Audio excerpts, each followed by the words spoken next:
Use the Q&A area to the right of your viewing window. All right, it looks like we are getting ready to get started, so I'm going to hand it over to you, Florence, to jump in.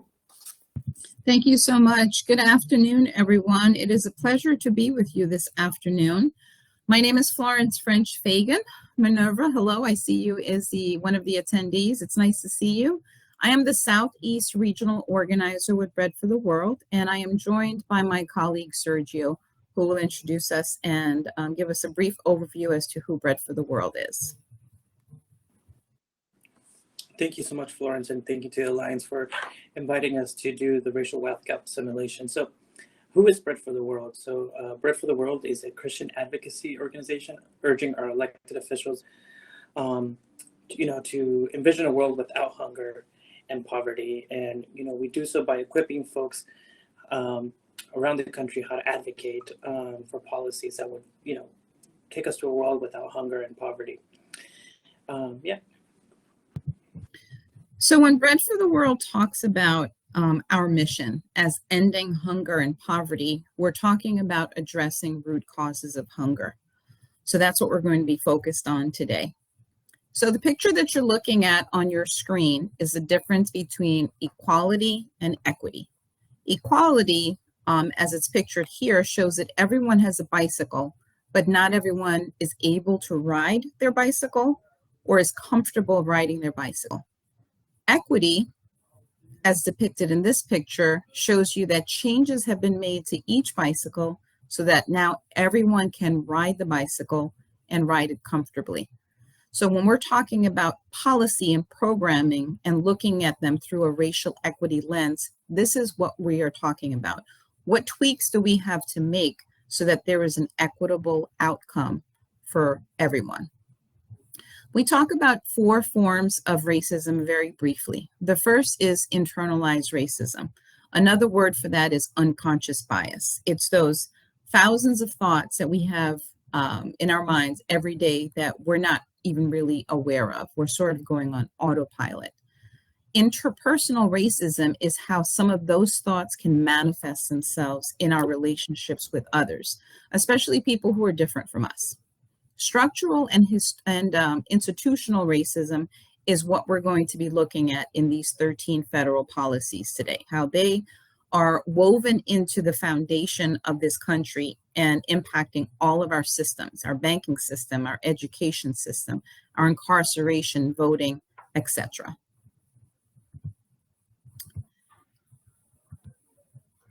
So, the government describes food insecure as not knowing, the federal government, as not knowing when your next meal is coming from. Before COVID-19, more than 35 million people were experiencing hunger, and over 34 million people were living below the poverty line. At the height of COVID-19, more than 40% of people living in the US were facing hunger, and hunger increased by 3 because of COVID-19. And 17% of the population were living below the poverty line. Before the pandemic, people of color were already facing these 3 things and twice as likely to face these: hunger, living below the poverty line, and being 1 paycheck away from becoming poor. During the pandemic, hunger increased for Black, Latino, and Indigenous households by 3 compared to their white counterparts. When we think about wealth and what wealth means, it can mean different things to different people. I've heard people say that wealth is the ability to have just enough. Wealth can be the ability to own a home, the ability to send your kids through high school, the ability to have equity in your home and take some of that equity out to start a business. So equity means a lot of, wealth means a lot of different things to different people. What you're going to see in this simulation is that for generations, African Americans have been, have experienced a lot of missed opportunity because of these policies to be able to build that generational wealth and to pass it on to their children. This simulation was created by a young woman named Marlisa Gamblin more than 5 years ago now. She wanted to give people an ability to understand why policy is so important and why advocacy is so important, and how through some of these policies we've created what we see today called the racial wealth gap. One of the ways to build wealth is through insurance. And I recently came across this article. New York Life, Aetna, US Life, AIG, Wachovia, Wells Fargo, JP Morgan, Chase, Aetna, all of these companies insured human bodies during the time of enslavement. And as we know, today these companies are very, very wealthy. When we talk about this period of time in our history, it's really important that we see how long slavery was, how long segregation was, and that small portion in the green area showing you how long we have lived without either. It's been a really short period of time. So again, when you're thinking about building wealth over time, it's been a very, very small window. It's also important that we use the right language. In today's language, slaves would be considered hostages, slave owners, human traffickers, slave catchers, the police, so on and so forth. It's important that we use the right language because there is a trauma that exists for some people as a result of this history. And in many cases, it is just being spoken about now. And how horrific it really was. That trauma actually passes from generation to generation. It is part of the body.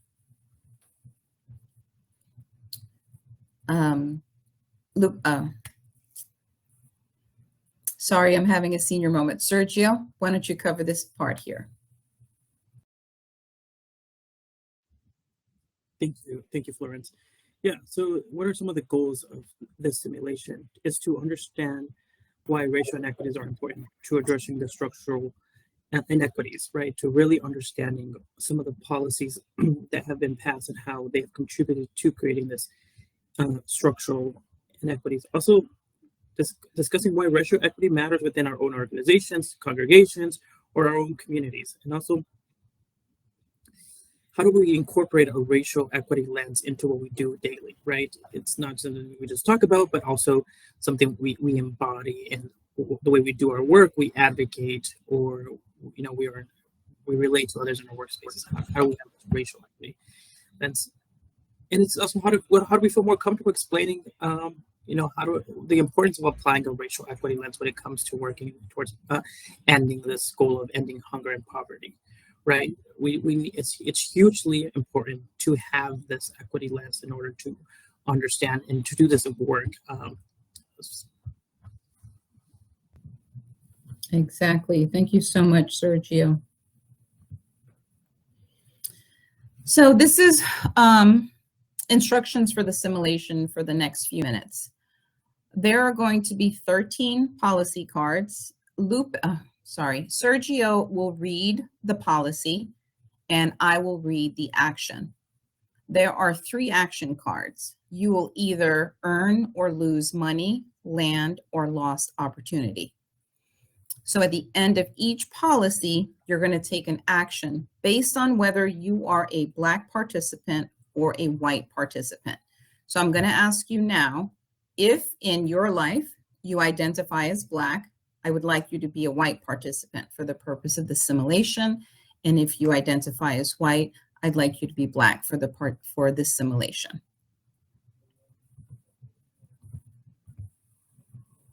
So Sergio will begin reading the first policy, and then I will read the action, and we will keep track of the cards on the screen for you as well. Great. For the first policy, land seizures. So after the Civil War, only 30,000 African Americans owned small plots of land, compared to 4 million who didn't because of the 1965 federal law rescinding the government's promise of 40 acres of land for former slaves. These 4 million Blacks largely stored resorted to renting the farmland of their previous masters in exchange for a share of the crops. The system of sharecropping tied farming to their former masters because they were legally obligated to buy all farming materials, usually at the highest prices, and sell their farming crops solely to their formerly masters, usually at low prices. Action for Black participants. Add one land card and one money card to represent the less than 1% of African Americans who were able to own land and not face debt after slavery. Unfortunately, Black participants should also add 4 lost opportunity cards for the 4 million African Americans who had to share crop and were denied the initial promise of land ownership.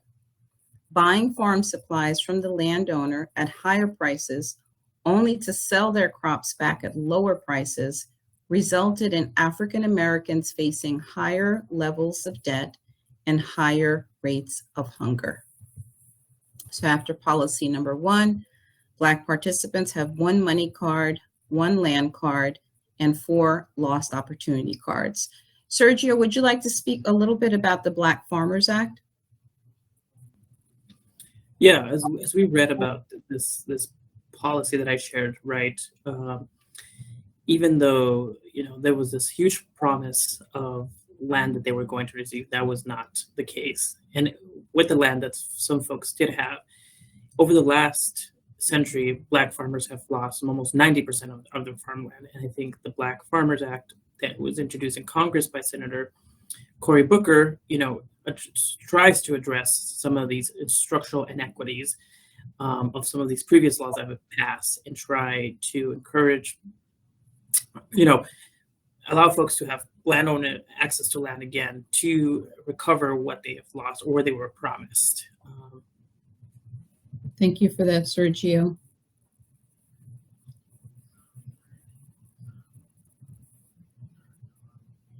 Sorry, I wasn't muted. So we're going to go to the next policy. So this is the Andrew Johnson's land policies and crop sharing. So this is policy number 2. So from 1865 on, Blacks could have their lands seized to pay crop sharing debts. So, or simply because white landowners declared that Black farmers or businesses were in debt. Blacks could not fight their charges because they were legally prohibited from suing whites in court. In addition, from 1949 to 1970, 1 million people lost their land to abuse of power of eminent domain, which allows local governments to seizure private property. About 70% of these families were African American. And this kind of relates to what I was saying earlier, that, in the last century, most Black farmers lost their land. 90% lost their land. In addition to losing land, communities that were being built up, communities where schools and churches existed for Black families, were also destroyed when the highway system was built through this period of time of eminent domain. So usually they would build a highway system in an existing Black community, affecting the businesses and how families could live there. The action for white participants: add 1 land card and 2 money cards for having the legal ability to seize the land of Black farmers and business owners, increasing your income and reducing your vulnerability to hunger. Black participants: subtract a land card for the land lost under land seizures. Also, subtract a money card for the tens of millions of dollars lost, from no longer having land to help earn an income and grow food to eat. So after policy number 2, Black participants have lost their money and their land, and white participants have gained land and money. So now we're shifting to the third policy. So this is the National Housing Act of 1934. So this is part 1. So policies under this law guaranteed federally Black loans to whites and legally refused loans to Blacks and anyone else who chose to live in or near Black neighborhoods. This practice, known as redlining, targeted entire Black neighborhoods and identified them as grade B. This made it nearly impossible for appraisers in the private sector to do business in Black neighborhoods because all residents were considered bad credit risks. Action for white participants. Add one land card and one money card for the equity gained in purchasing homes not near Black neighborhoods. Equity increased a family's ability to save for future needs. Black participants. Do not add any land cards because of the inability to purchase homes. Do not add any money cards since it was illegal to lend to Blacks, preventing them from building equity and weakening their ability to save for future needs. After policy number 3, this is the current standing.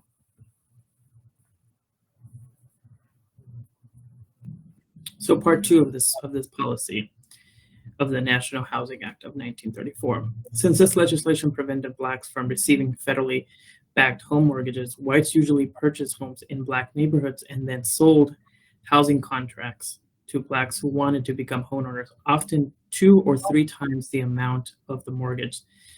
These contracts only guaranteed Black families the right to the house after all payments were complete. Missing even one payment or being late would result in Blacks losing their entire house immediately. White participants add 2 land cards for being able to legally purchase homes at the market rate, and add 2 money cards for the equity earned from home ownership. Black participants add 1 land card for signing a contract for a home in hopes of becoming a homeowner one day. Do not add any money cards because contracts stripped additional income and wealth from several generations. Also add 1 lost opportunity card because of the higher interest paid and less equity earned once the home was actually purchased. So after policy number 4, this is the current standing.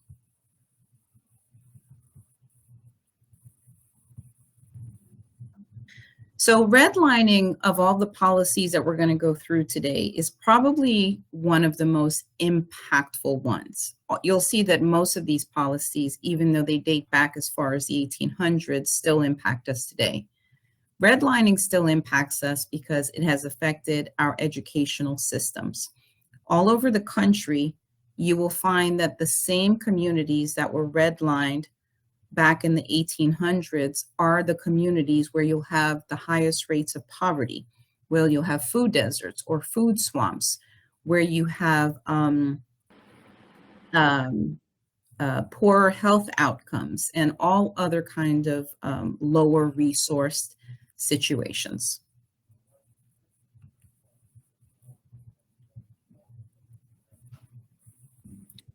So policy, the 5th policy that we're reviewing, the Social Security Act of 1935. This act included farm workers and domestic workers who were predominantly Black from receiving old age and unemployment insurance. Although Social Security was meant to help those affected by the Great Depression, and African Americans were twice as likely as the average American family to face hunger during this time, 65% of African Americans were ineligible to receive Social Security. Both the Social Security Act and redlining would not be amended for 30 years. White participants add 1 money card for being able to benefit from unemployment and old age insurance during a very grim time in American history.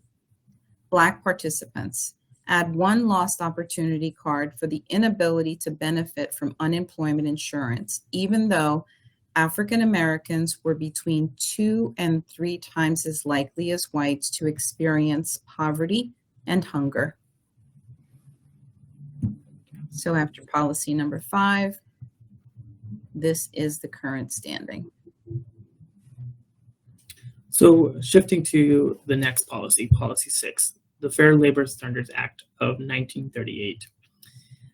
This was enacted to help bolster the economy and get the country out of the Great Depression, but it excluded tip-based jobs and other predominantly held by Black workers, including servers, shoe shiners, domestic workers, pullmen, posters, and from the first ever minimum wage legislation.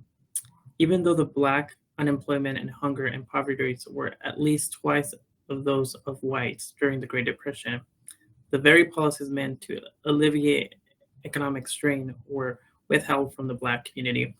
And I think we are still seeing these ripples effects of these policies today, where, the reason we have a tip wage structure is because of these policies that created it.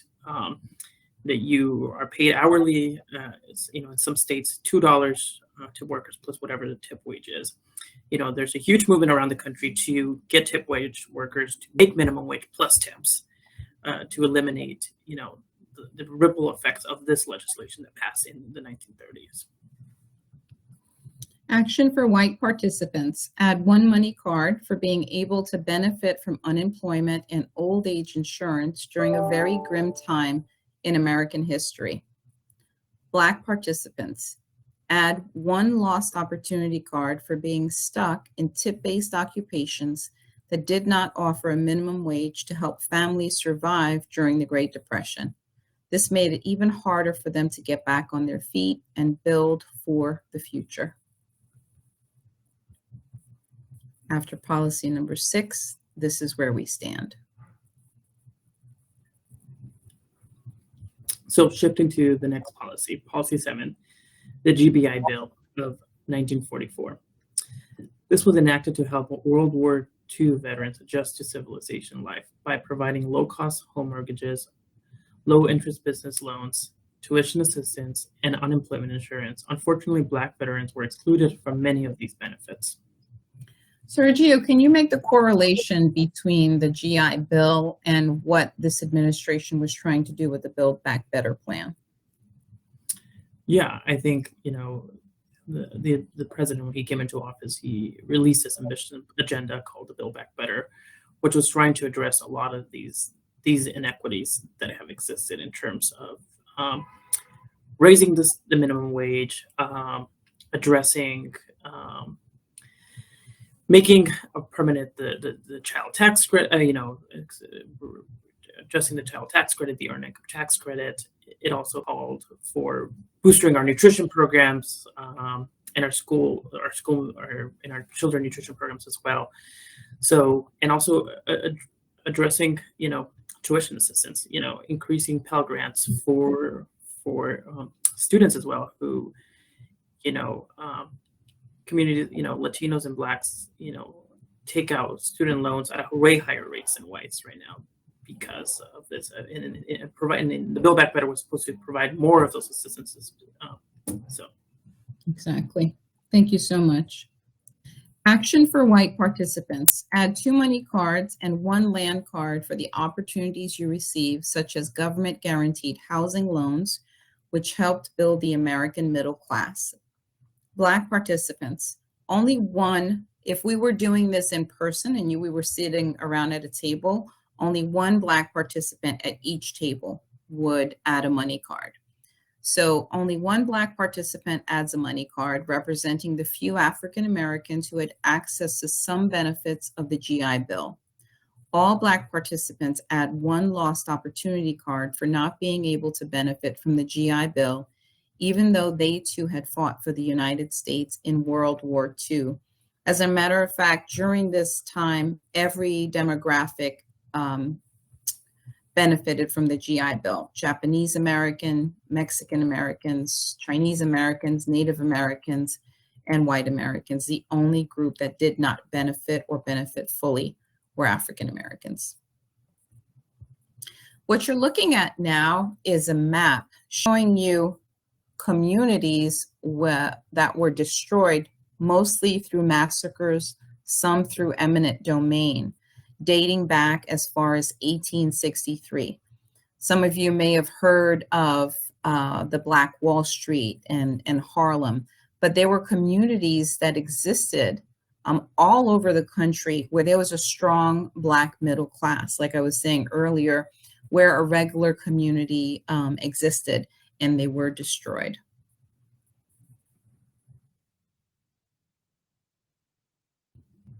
So we're shifting to the eighth policy. So this is the overturn of the separate but equal doctrine. So this was from 1954 to present. So although the separate but equal doctrine was declared unconstitutional in 1954 in Brown versus Board of Education, American schools are more racially segregated today than any other time in the past 4 decades. Academic success is less likely in predominantly low-income Black neighborhoods. Black students are 5 times as likely to live in an area of concentrated poverty with underfunded, understaffed, and crowded schools. This leaves Black students with limited education, and many often settle for minimum wage jobs that offer little of hope of advancing or of better pay. Action for white participants. Add 2 money cards for having up to $733 higher annual per student spending on education than Black students. This contributes to a greater likelihood of attending college and later getting a higher paying job. Black participants. Add only 1 money card to represent the 75% high school graduation rate among African American students, compared to 88% among white students. Also add 1 lost opportunity card for the lower student spending that helps funnel many Black students into low-wage work after high school. So after policy number 8, this is our standing.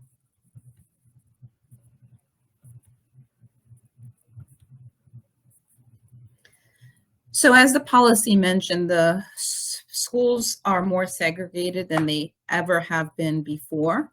While the student body is more diverse, public schools are still highly segregated along racial, ethnic, and socioeconomic lines. About 1/3 of students attended a predominantly same race ethnicity school during the 2021 school year. 14% of students attended schools where almost all of the student body was of a single race or ethnicity. Large portions of children of color are not only attending segregated schools, but schools that have less resources available to them. So this is the 9th policy. Subprime loans. Starting in the 1970s and continuing today, the private sector issued subprime loans with higher interest rates to Black families almost exclusively regardless of the family's income, education, or good credit history. As a result, Blacks continue to unfairly pay more for homes of the same value as their white counterparts. This increases foreclosure rates among Blacks, which also contributes to higher food insecurity levels. Action for white participants. Add 2 land cards and 2 money cards for securing good interest rates on homes. Black participants. Blacks were forced into subprime mortgages as their only option for more than 3 generations, stripping income and wealth from the Black community. High-income Blacks were 80% more likely to lose their homes than high-income whites when the housing bubble burst in 2008. And 240,000 Blacks lost their homes. Therefore, Black participants add only 1 land card and 1 money card. Today, I am sitting here in Washington, D.C. I used to live in Northern Virginia for 15 years prior to moving to Florida. I moved from Virginia to Florida because my dad was sick and I wanted to go and help my mom take care of him. So I put my house on the market and I rented it out and I moved south without a job. I didn't know that the housing bubble was coming. I didn't know that it would take me 6 months to find a job. I didn't know that I was going to have to go through all of my 401k and all of my savings to pay for my mortgage back in Virginia and my rent in Florida, only to lose my home to foreclosure. I was one of those 240,000 people. So this policy and this experience is very personal to me. I have now been in Florida for 16 years. I became a homeowner again almost 4 years ago. But when we got the home, we were paying a ridiculous interest rate for absolutely no reason. Luckily, a year and a half later, we were able to refinance at a better interest rate. And I share this story because I know that my story is not typical. When you lose everything the way that I did, it's hard to rebuild.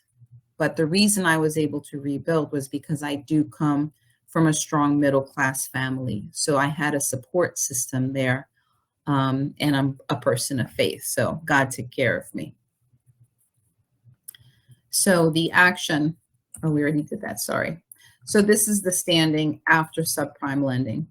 And another form of subprime lending are going to be check cashing stores. So you can look in any lower resource community that has a food desert or is in a food swamp. You'll find a check cashing store or a liquor store and other kinds of stores that provide absolutely no nutritional food. What you're looking at now is a map of home ownership for African Americans all over the country. And you can see the percentages there. Then the next screen is home ownership for white families. So you can see in most states, it's almost double the amount. This is from the US Census Bureau of 2018. These numbers probably have shifted a bit because of COVID-19, but not in a positive direction. This is a drug war confessional. You want to know what this war on drugs was really all about? The Nixon campaign in 1968 and the Nixon White House after that had two enemies, the anti-war left and Black people. You understand what I'm saying? We knew we couldn't make it illegal to be either against the war or Black, but by getting the public to associate the hippies with marijuana and Blacks with heroin, and then criminalizing both heavily, we could disrupt those communities. We could arrest their leaders, raid their homes, break up their meetings, and vilify them night after night on the evening news. Did we know we were lying about the drugs? Of course we did. This was a quote from John Ehrlichman, the assistant to the president for domestic affairs under President Richard Nixon. This would be the beginning of the war on drugs, and every president after that would have a hand in exacerbating the problem. So this leads us to the 10th policy, as Florence was referring to during the Nixon administration. So this is the war on drugs. The war on drugs initiated in 1971 and continues today. Widely, the racial wealth gap by these policies target Black and Brown communities. Although rates of using and selling drugs are comparably across all racial lines, Blacks are up to 10 times as likely to be stopped, searched, arrested, prosecuted, convicted, and or incarcerated for drug violations as whites. Since this means that Black families are up to 10 times as likely to have family members sent to prison, they are more likely than 10 times as likely to fall into poverty because of incarceration. Across the United States, Black people are almost 4 times more likely to be arrested for marijuana use, even though the rates of use is the same between Blacks and whites. White participants subtract 2 money cards for the more than $180 billion in tax dollars that it costs to maintain mass incarceration today. Also add 1 lost opportunity card, since these taxpayer dollars could instead be used to support programs that end hunger and poverty in the United States. Black participants, combined debt and property depreciation increase hunger and poverty rates within the Black community. Subtract 2 money cards for being more likely to be incarcerated than whites and owing debts of about $13,000 per household in fees and court costs when a family member is incarcerated. Subtract 1 land card for the estimated $11 billion in lower property values in many African American communities caused by the return of large numbers of people from jail or prison. When you think about what we could do with $180 billion rather than maintaining mass incarceration. We could invest in education. We could invest in these communities that were redlined and improve homes. We could offer loans at a low or no interest rate for people to start businesses, to build an economy in these communities that are considered food deserts or food swamps, just to name some examples. So after the war on drugs, this is the standing.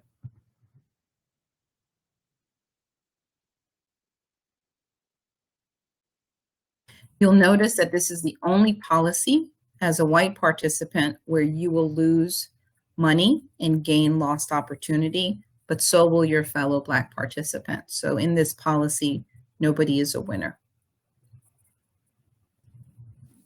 So let's go on to the next policy, policy 11, life after incarceration, consequences of the war on drugs. So to present day.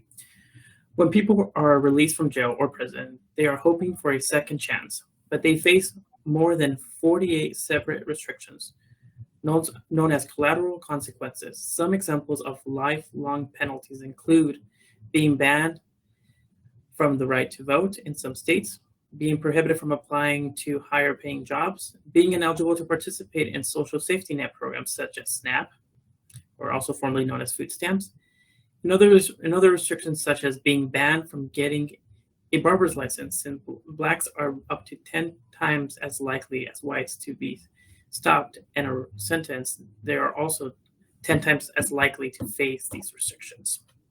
There are 11 states who still have a ban on returning citizens with a drug felony charge from ever qualifying for SNAP benefits. I live in the state of Florida, and the data shows that without the ability to access food to eat, it increases recidivism. Action for Black participants only. There are 5 times as many Blacks as whites returning home with criminal records. Add 2 lost opportunity cards to represent how Black communities are more likely to fall into hunger because so many returnees are unable to reintegrate into society, get a job, and or access SNAP benefits. So after policy number 11, this is where we are.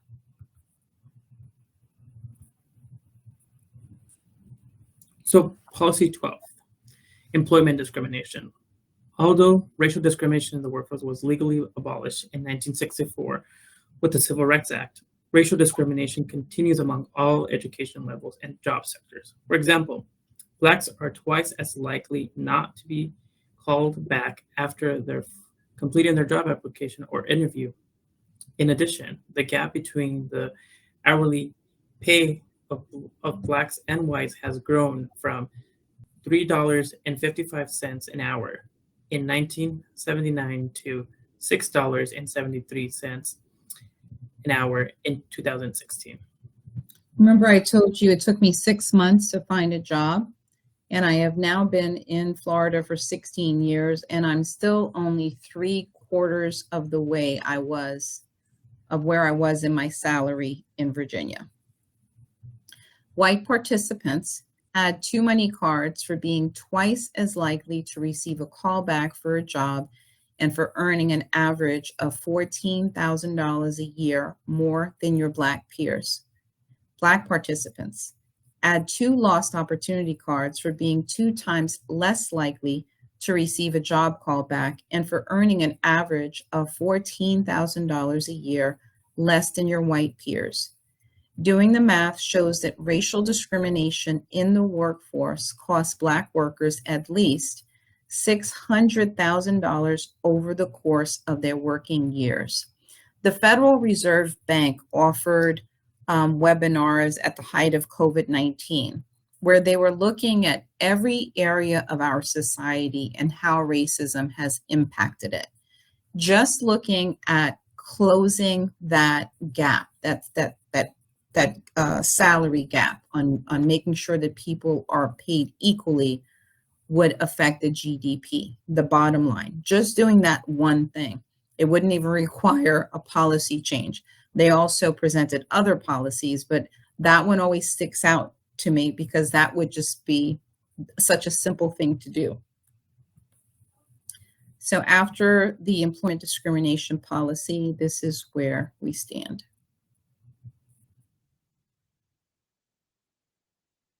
And if I can chime in here, the other thing is, there's obviously wage differences, but there's also wage theft, right? Many people of color are twice as likely to experience wage theft, where they're not actually paid the amount of hours that they were worked, by their employers. We see there's a wage difference, but there's also wage theft that a lot of folks of color experience. Yeah, we see that with farm workers as well.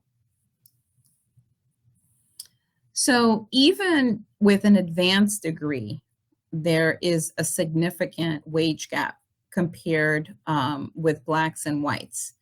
And in this report, it showed that even after controlling for age, gender, and education, Black workers are paid almost 15% less than white workers. So what you're looking at now is a map from 2020 from the National Low-Income Housing Coalition, showing how much you need to make per hour to afford a 2-bedroom apartment. There is nowhere in the country where anyone can afford a 2-bedroom apartment making that state's minimum wage. So when Bread for the World talks about a root cause of hunger, we would advocate for a living wage, not just a minimum wage.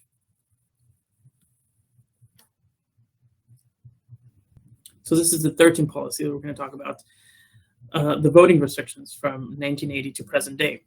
Voting is a key to ending hunger.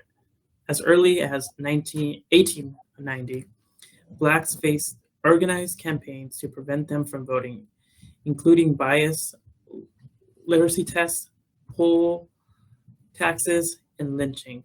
In 1965, the Voting Rights Act passed, making efforts to prevent voting illegally. Today, people return from jail or prison who are disproportionately Black and are denied the right to vote in many states. In addition, as recent as 2017, states have processed voter ID laws, which would require voters to have government-issued identifications. It is more difficult for African Americans to obtain these.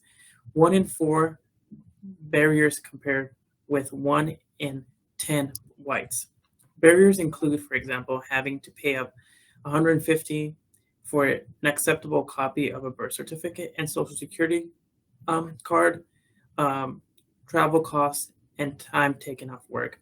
And I will also mention the Real ID Act, which was passed in I believe 2005, which also to have an ID, some states are already requiring when you have a little star on your identification card or driver's license, which requires a lot of these barriers, or so laws like that, even that have passed within recent time, make it harder for people to obtain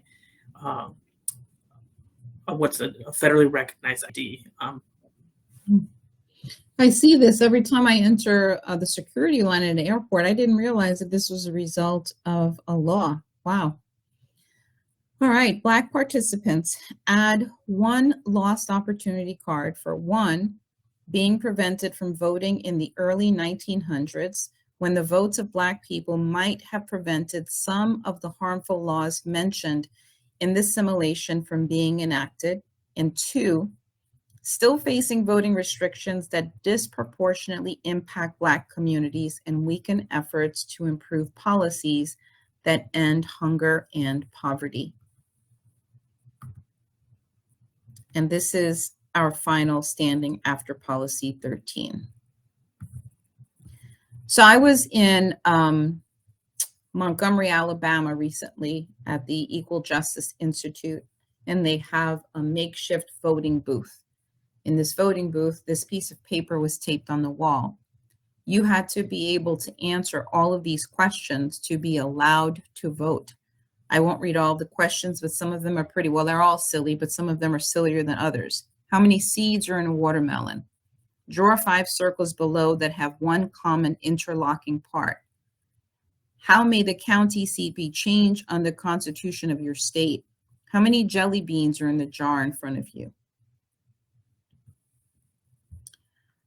This is how many bills were passed in 47 states in 2021 to change voting laws. What you're looking at now is a timeline of all of the policies that we just experienced.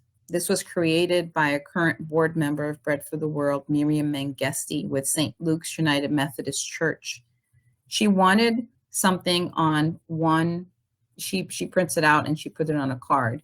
She wanted something to look at once. So if she's having a conversation with someone who says something like, why do we have to talk about policies from the 1800s? Or why can't people just work, get a job, and take care of themselves? Or why can't people pull themselves up by the bootstraps? This would give her the ability to say, okay, without you going through this simulation, let me explain to you how each of these policies still impact us today. And as you can see, most of them still impact us today in 2022.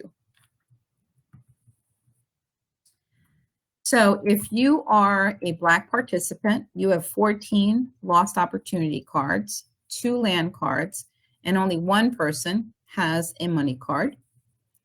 White participants have 13 money cards, 7 land cards, and 1 lost opportunity card. So you can see how it is almost reversed. Now, when Marlisa created the simulation, she created real-time data from 2013. So these are real numbers that we are looking at.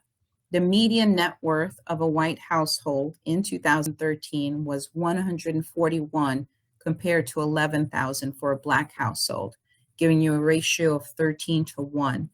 And when you're talking about families who are living near or at the poverty line, it widens. For every $18,000 a white household had, a Black household had 0. So we're going to stop here. We have some time left and we have some proposed questions to ask you. If you'd like to answer any of these questions, I will ask Jenna to guide the chat box or whatever feature you're using. Absolutely. Just to the right of your viewing screen, you'll see the chat and the Q&A tab. You can use either to drop in any of your answers and we can share them with the rest of the group. Just look to the right there under chat or Q&A. And Jenna, can we have anybody unmute themselves if they'd like to answer out loud? Yes, absolutely. You should be able to unmute yourself if you look at the toolbar on the bottom of your viewing window, just to the left. You're welcome to unmute and ask your questions to our speakers. So if anyone would like to share with us, what did you learn that you didn't know before through the simulation? Was this surprising to you? Is this something that you already know? What feedback do you have for us?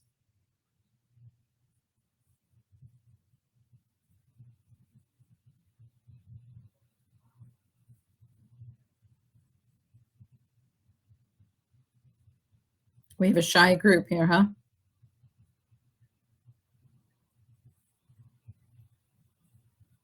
Jenna, I can't see the chat box, so if there is anything in the chat box, if you wouldn't mind reading it for me. Sure, we don't have anything yet, but if you'd like to submit your answers to the chat, that's just to the right of the viewing window, as well as the Q&A tab. We'll give it another minute or so. If no one has any questions or you don't feel comfortable answering any of these questions, that's perfectly fine.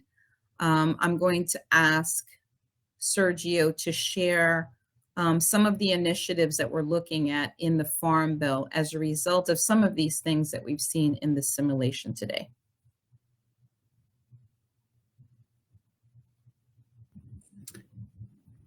Yeah, there's no questions, So we just went through this exercise of seeing the piece of legislation that have been passed throughout, the last couple of centuries that have affected, the racial wealth gap. And I think, as we are preparing, we're Bread for the World's an advocacy organization. So we've seen, the way to end poverty and hunger is through legislation, and we do so by advocating. And I think next year, the reauthorization of the Farm Bill is a great opportunity to address some of these inequities that exist, specifically in terms of in the nutrition title, as we saw, people who are returning back, returning citizens who are returning from prison or jail, cannot, in some states, cannot access SNAP. The federal government has given states the ability to enact those bans. So we want in those bans, that piece of law to be addressed through the Farm Bill, so that folks who are returning back can have access, so that regardless on the state that they're in. And also there are we didn't talk about it in any of the policies, but there's territories like Puerto Rico who don't even have access to SNAP. They have a different program who they receive less benefits, and those are other inequities that exist as well, that hurt folks who are experiencing food insecurity and poverty and hunger as well, and lawfully present immigrants as well. That there's this, lawmakers have pushed this idea that they are going to be a burden on the economy if they're arriving here legally. So there's a ban for them to access SNAP for the first 5 years as well, or requiring college students to work at least minimum of 20 hours a week. In order to be able to access SNAP benefits, which is college students, whether they're in their early 20s or returning back to school and have a family, sometimes cannot navigate, cannot work those 20 hours. So those also create barriers. So in the Farm Bill, where nutrition title addresses SNAP, we have these opportunities to address some of these barriers that exist for vulnerable population who can currently access SNAP because of laws that have been passed. Sergio, can you also talk about how we're looking at climate change and sustainability? Yeah, I think another part that we're preparing, as you saw, first of all, Black farmers were never given the land they needed to farm, and the land that they have been losing it at really high rates over the last century. So there are programs in the Farm Bill that could help socially disadvantaged farmers, Black farmers. So there's conservation programs that the farmers need more access to, and there's barriers that we can remove through legislation to do so. And also I think in terms of so one, I think it's through conservation programs that also, we have much smaller scale farmers, local, building a local food system that contributes to, it's healthier for our environment. But also, we waste a lot of food. 40% of the food that we produce in America is wasted. That produces a lot of greenhouse gas emissions from the transportation, the packaging, the disposal of it. So we can tackle food waste and food recovery through that, and also help eliminate, help address the climate crisis as well. And there's incentive programs there's like the GUSNIP, like the Shoemaker Nutrition is a program in SNAP, also in the senior farmers market that help local farmers, grow a little healthier food, and they can sell in. There's Farm Bill programs that help them have access to markets. So increasing those things would help address some of this racial inequities that exist. Sergio and Florence, we did get a question coming in from Ruben, who said, just want to thank you for the presentation and was wondering, is there any data on how the undercounting in the government census has hurt Black communities for the last 70 or so years? Yeah, I think we all know that when folks are not counted, specifically people in Black and brown neighborhoods are not counted, a lot of the way the federal government distributes funding is through using a lot of the census data and the resources that go into communities when it comes to schools. And so if those communities are not counted at the rate they need, if not everyone is counted for, that hurts the money that goes into those districts and states. So I can't think of data off the top of my head, but I'm sure there's some that exist that would show those inequalities that exist. So I don't know if Florence, you have any in mind. Seen any I don't. We can certainly do the research. And as a follow-up, Jenna, we can send you the PowerPoint along with the policy packet that digs deeper into each policy to give you a better understanding of why we chose these specific policies to look at, because we could have chosen a lot more, but we focused on policies that affected your ability to build wealth. Sarah says, I didn't learn anything new, but I appreciate this activity. I think it's a great way to display racial inequity, especially to introduce these conversations with white folks and organizations. It's tangible and requires participation. The other thing that I'll point out about this experience is that you didn't do anything as a white participant or as a Black participant to gain wealth or to lose wealth. It's simply the way that the system was designed. So our hope is that you leave here, and when you hear phrases like systemic racism or privilege or white supremacy, that it would now be rooted in policy and not people. Because when we root it in policy, it gives us the ability to have a more meaningful conversation and move the needle forward and work together. We do this simulation with all kinds of people, and it has been a bridge builder. Right? It has created an opportunity to have a real dialogue. If you are interested in using the simulation yourself, you can go to bread.org and download the kit. There's a facilitation guide. We also have other race equity tools. We have a scorecard. We have research that has been done on how hunger impacts different communities of color. So if you're ever looking for strong research and data, we are a good resource for you. And of course, if you wanted to reach out to Sergio or myself, feel free to. I thank you for being here today. And I invite you to join us on February 6th. On February 6th, we were having our Farm Bill kickoff from 4 p.m. to 5:30 Eastern Time. And we will send the registration link around as well to Jenna so that she can share with you. We encourage you to join us in our Farm Bill campaign. Yeah, I would also say, sorry, it's December 6th, for instead of February 6th. Sorry, December 6th, thank you. No worries. I just put it in the chat. I don't know if it was there, but I'm sure we've been talking a lot about this conference, and probably we'll talk more. The Farm Bill is coming up for next year. If you're interested in learning, like Fluence or what Bread for the World is going to be working on, we invite you to join us December 6th. Put the link in the chat. But thank you so much for being a part of this session with us. Thank you. I think so I'm turning much. over to Jen now.